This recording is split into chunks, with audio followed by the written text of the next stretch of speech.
Question number 1, half byte is called. Half byte को कहा जाता है answer nibble.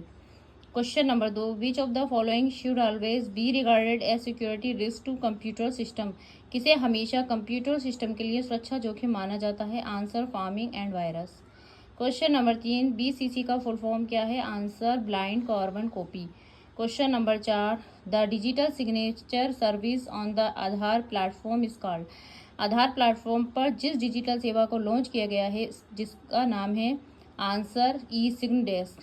Question number 5, BCD full form क्या है? Answer binary coded decimal.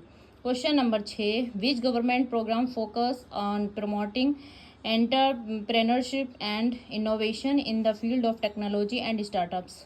कौन सा सरकारी कार्यक्रम प्रौद्योगिकी और स्टार्टअप के क्षेत्र में उद्यमिता और नवाचार को बढ़ावा देने पर केंद्रित है? Answer startup India. Question number 7, goal 8 of the SDG is primary concern with. SDG का लक्ष्य 8 मुख्य रूप से संबंधित है। Answer decent work and economic growth.